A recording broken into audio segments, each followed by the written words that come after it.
할모닝 애청자 여러분, 안녕하십니까? 성경은 이혼과 재혼에 대해서 무엇이라고 말씀하시고 있을까요? 그 세상에 떠도는 드라마나 영화나 미디어를 통해서 이혼의 기준과 결정을 하는 현대인들에게, 그리스도인들조차도 그렇게 따라하는데 성경에서 말씀하고 있는 이혼에 대해서 알아야 합니다. 그래서 성경을 기준으로 살아가야 합니다. 오늘은 특별히 이혼의 위기를 겪고 있는 가정을 위한 말씀을 드리겠습니다. 이혼의 위기를 겪고 있는 가정들. 첫째로, 사람들이 결혼 생활의 위기를 경험하게 되면 제일 먼저 갖게 되는 생각이 뭐냐면, 우리는 잘못 결혼한 것이 아닌가라는 생각을 가질 수가 있습니다.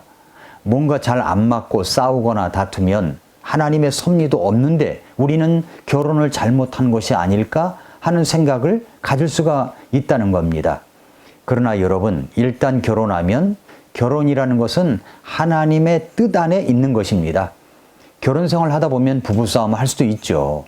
다투기도 하고 삐지기도 하고 말을 안 하기도 하고 며칠씩 가기도 하고 그럴 수 있습니다. 그러나 그것이 이혼의 사유가 될 수는 없습니다. 성격 차이는 틀린 것이 아닙니다. 다른 것일 뿐입니다. 이혼이 하나님의 뜻입니까? 아닙니다.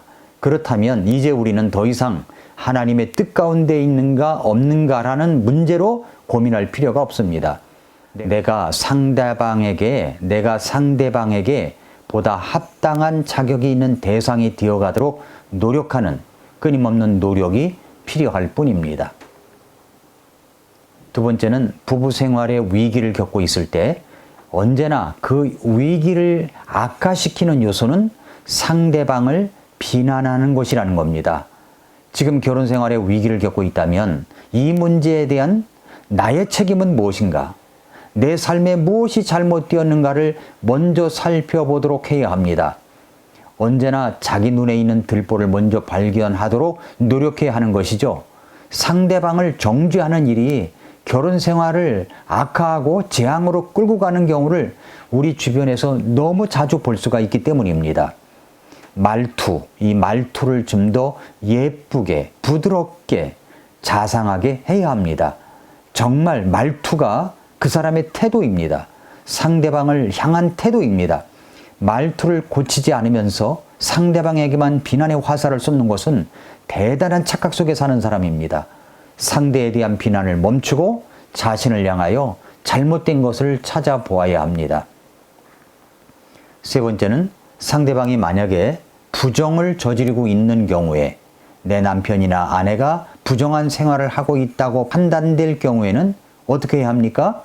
이 문제에 대해서는 성경적인 원리에 근거한 분명한 직면이 필요하다고 생각합니다. 먼저 일정한 기간을 두지 않고 계속 인내하며 상대방이 돌아옴을 기다리면서 화목을 촉구하겠다는 자세를 가지는 것입니다. 또한 그것이 너무 견디기 어려운 아픔일 경우에 상대방에게 분명한 날짜를 통보할 수가 있습니다. 왜냐하면 부정이란 그대로 눈을 감아 주어서는 안 되는 것이기 때문입니다. 이것은 하나님도 기뻐하시지 않습니다. 분명하게 상대방의 문제와 직면할 필요가 있습니다. 상대방이 부정이 확실할 경우에는 내가 당신에게 이러한 기간을 주겠으니 그 안에 돌아오든가 결심을 하도록 하라고 요구할 수 있는 권리가 모든 그리스도인 남편과 아내에게 있다고 생각합니다. 자, 네 번째는 별거의 문제에 관해서 한번 생각해 보겠습니다. 아담스라는 기독교 상담학자는 별거는 성경에 없는 것이다 라고 말하면서 별거는 성경적인 원리가 아니라는 사실을 분명히 강조하고 있습니다. 우리는 이혼을 막는 마지막 방법으로 우선 헤어져 있어 보도록 이 별거를 요구할 수가 있습니다. 그러나 많은 임상 경험을 통해서 별거가 화합에 조금도 도움이 될 수 없다는 사실이 밝혀졌습니다. 오히려 별거는 관계를 더 악화시킬 가능성이 많다는 것입니다. 그 사건을 분명히 직면해서 상대방에게 어떻게 해야 할 것인가를 결정하는 것만 이 해결의 길이지, 일시 동안의 별거는 이혼의 위기 앞에 서 있는 부부들에게 별로 도움이 될 수 없다는 사실입니다. 다섯 번째, 부부가 결혼 생활의 위기를 겪을 때 그들은 자기들이 직면하고 있는 문제보다도 더 중요한 하나님을 향해서 시선을 돌릴 필요가 있습니다. 하나님을 향해서 시선을 돌릴 필요가 있습니다. 많은 경우 문제를 다루다 보면은 인격을 건드리게 되고 책임을 논하다 보면은 더 심한 논쟁을 통해서 이 문제를 악화시킬 수가 있습니다. 이런 유사한 많은 경우에 우리는 우리의 시선을 그럴 때일수록 더 주님 앞에 집중시킬 필요가 있습니다. 겸손히 두 사람이 하나님 앞에 무릎 꿇어 주님께 지혜를 구해야 합니다.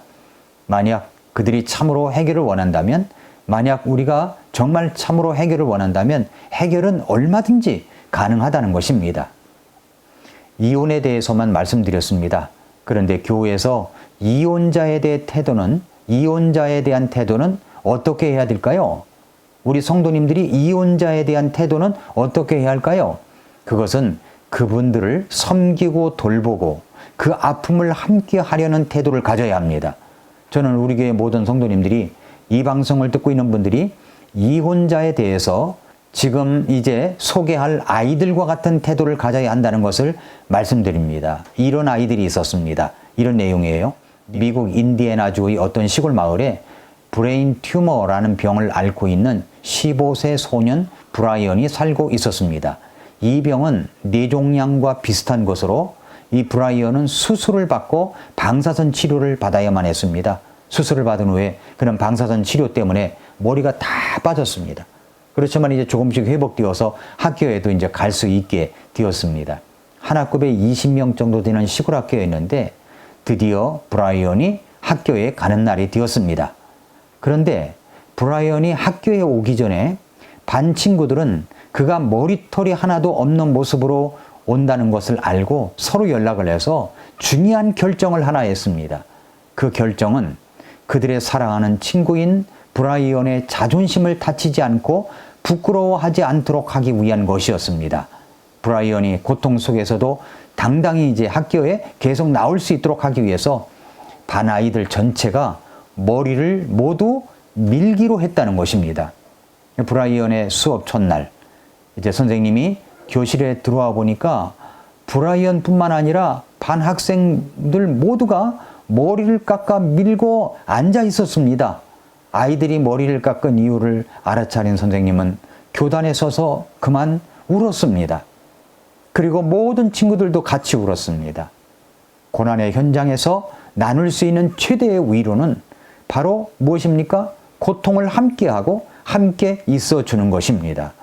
사랑하는 성도 여러분, 애청자 여러분, 바로 그렇게 이혼이라는 고난과 고통의 현장에 있는 분들을 위해서 고통을 함께 나누며 함께 있어주고 싶습니다.